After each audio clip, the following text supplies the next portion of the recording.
Et salut à tous, c'est Atoxout et aujourd'hui je vais vous débriefer le match Bordeaux-PSG.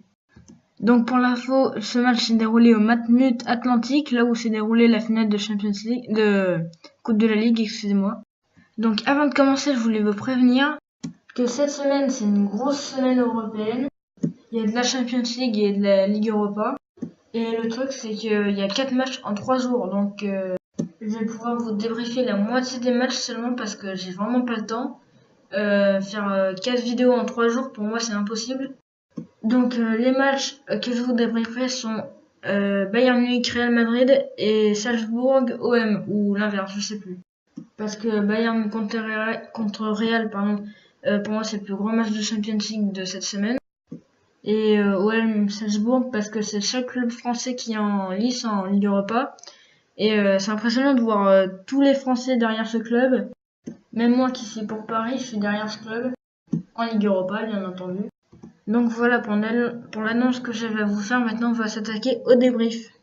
Donc j'ai commencé le débrief par 3 infos que je suis allé chercher. La première c'est que Lo Celso a été titularisé en sentinelle, mais je vais vous expliquer pourquoi je vous redis ça encore.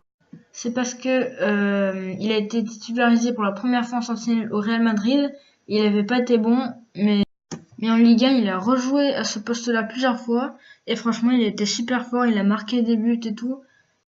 Donc, je pense que c'est juste le Real Madrid qui l'a empêché d'être bon. Mais sinon, il est bon en sentinelle aussi, en fait. La deuxième, c'est que Di Maria n'a pas été titulaire. C'est Javier Pastore qui l'a remplacé sur l'aile droite. Parce qu'il faut faire tourner un peu aussi. Et enfin, la troisième, c'est que en plein match, le PSG a changé de composition et passé en 4-2-3-1. Avec Lo Celso et Rabiot en milieu défensif, Pastore en meneur de jeu et Nkunku qui joue en relayeur au début a joué en milieu gauche. Nkunku qui pour moi est une révélation de cette année au PSG, il est vraiment très fort depuis quelques temps. C'est bien que Unai Emery lui ait donné sa chance. Et maintenant je vais vous citer 2 actions qui ont marqué le match parce que c'est vrai qu'il n'y en a pas beaucoup, le match n'a pas été rempli en occasion. Et la première, c'est sur un coup franc de Malcolm, je crois.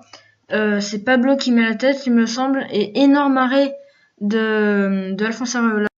Areola, je vous en parlerai dans la conclusion de cette vidéo.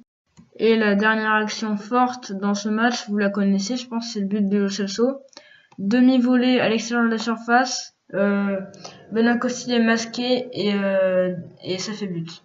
Maintenant, on va passer aux prestations des 2 équipes, donc on va commencer par le PSG. Le PSG, aujourd'hui, ils ont été beaucoup moins en feu que face à Monaco. Déjà, ça se voit au score. 7-1 contre Monaco et 1-0 contre Bordeaux, ça se voit. Déjà, la preuve, ils ont fait que 2 tirs cadrés sur 10. Bon, la possession de balle, le PSG est long, comme à tous les matchs en Ligue 1. Mais cette fois-ci, c'est un peu plus serré, 64% de possession pour le PSG. Maintenant, Bordeaux, franchement, Bordeaux, je trouve qu'ils ont beaucoup tenté. 21 tirs, dont 8 cadrés. Et donc 8 arrêts de Alphonse Areola. Donc la possession, ils ont eu 36%, pardon. De toute façon, quand tu joues contre le PSG, faut s'y attendre. Faut t'attendre surtout à pas toucher trop le ballon. Parce que le PSG, c'est comme la plupart des grandes équipes, ils monopolisent le ballon, ils font tourner et tout. C'est vraiment dur de jouer contre une équipe pareille. Les occasions, faut les marquer parce que t'en auras pas 36 000. Mais ça aussi, c'est compliqué, hein. Donc, les amis, on va arriver à la conclusion de cette vidéo. Déjà, je voulais parler de Areola, comme j'ai dit tout à l'heure. En début d'année, j'avais regardé le match Metz-PSG. Il avait fait une énorme boulette. Heureusement qu'ils l'ont pas mis au fond, les autres. Et à ce moment-là, je me suis dit, oui, il faut qu'il parte et tout. Faut mieux mettre Trapp que Areola.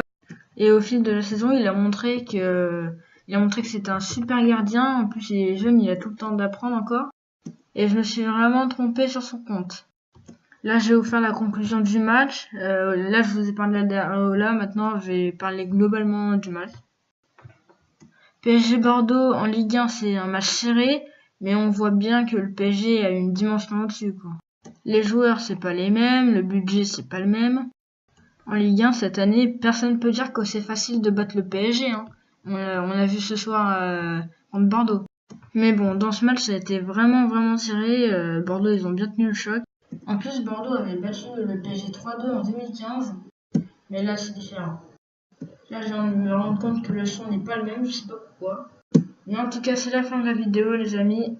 Et on se retrouve pour Bayern Real. Allez, à plus!